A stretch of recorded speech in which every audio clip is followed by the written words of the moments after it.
Hi hello வணக்கம் good morning. Sunday special. இன்னைக்கு வந்து நம்ம தேங்காய் போட்ட தோசை தான் தேங்காய் போட்ட தோசை தான் சுட போகிறோம். அதுக்கு நம்ம ஃபர்ஸ்ட் என்ன பண்ணிக்கணும் அப்படின்னு பார்த்தீங்கன்னா தேங்காவை துருவி வச்சுக்கிடணும், தோசை கல்ல அடுப்பில் வச்சுக்கிடணும் பார்த்துக்கிடுங்க. சரியா?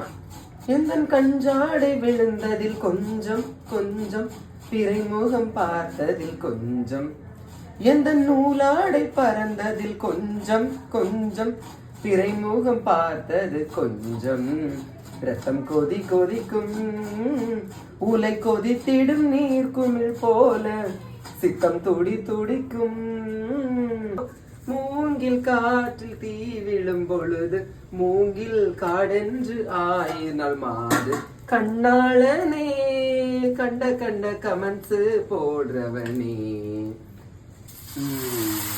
என்னவோ பண்ணுதில்ல இந்த சத்தம் நிஜமா. ஓகே, இங்கே போதும். ஓலையிலக்கு நல்லா கடந்து எரியுது. அப்படியே அடுத்தது தேங்காவை அதுக்கு மேலே அழகாக தூவணும். நிறைய தேங்காய் போட்டு அதை கொஞ்சம் கறியை விட்டு தோசை சுட்டோன்னு நினச்சிக்கோங்களா, அவ்வளோ டேஸ்ட்டாக இருக்கும்.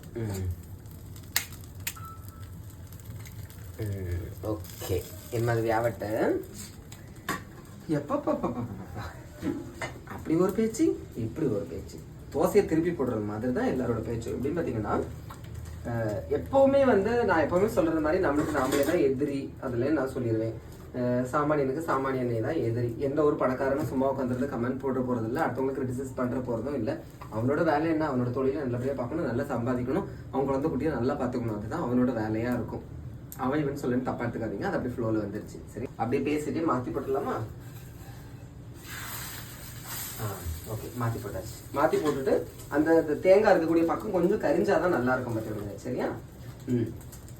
என்னன்னா இப்போ நம்ம வந்து ஒரு ஸ்டாண்டர்ட் லெவலில் இம்ப்ரூவ் பண்ணிட்டோம்னு நினச்சிக்கோங்களேன். இப்போ நீங்கள் சொல்கிற மாதிரி என்னால் ஸ்டாண்டர்டாக இருக்க முடியும். ஓகே, நான் இருந்தேன்னா நீங்கள் என்ன சொல்லுவீங்க? பழைய அடுப்படியில் கிடந்து சமைச்சிட்டு கிடந்த நாய் உனக்கு வந்திருக்க வாழ்வா அப்படின்னு கேட்பீங்க. பாருங்க, தோசை அழகாக கரிஞ்சிருக்கு பார்த்தீங்களா? நான் எப்போவுமே ஒரு விஷயத்தில் ரொம்ப தெளிவாக இருப்பேன். உங்ககிட்ட இருந்து கிடைக்கக்கூடிய மரியாதையை விடவும் என்னோட மகிழ்ச்சி தான் எனக்கு ரொம்ப முக்கியம். அடுத்தவங்களுக்கு அட்வைஸ் பண்ணுறதெல்லாம் விட்டுட்டு அந்த அட்வைஸ் எல்லாம் வச்சு நீங்கள் உங்களோட வாழ்க்கையை எப்படி சரியாக அமைச்சிக்கலாம், எப்படி நம்ம நல்லா இருக்கலாம், நம்ம குழந்தை குட்டி எப்படி பார்க்கலாம், நம்ம வீட்டுக்கு எப்படி வருமானம் வரதுக்கு பார்க்கலாம், அதை பாருங்கள். அதெல்லாம் விட்டுக்கிட்டு கண்டவங்களுக்கு போய் கமெண்ட்ஸ் போட்டுட்டு தேவையில்லாமல் அவங்கள திட்டிக்கிட்டு அவங்க திருப்பி திட்டினா அவங்கள திமிருன்னு சொல்லி திட்டிக்கிட்டு எதுக்கு அதெல்லாம்? ஓகே, இப்படி தான் எடுத்தாச்சு. அப்படியே பொடியில் முக்கியாச்சு. அப்படியே எடுத்தாச்சு. நீங்கள் என்ன சாப்பிட்டீங்கன்னு மறக்காமல் கமெண்ட் சொல்லுங்கள். பிடிச்சா லைக் பண்ணுங்கள். தேங்க்யூ.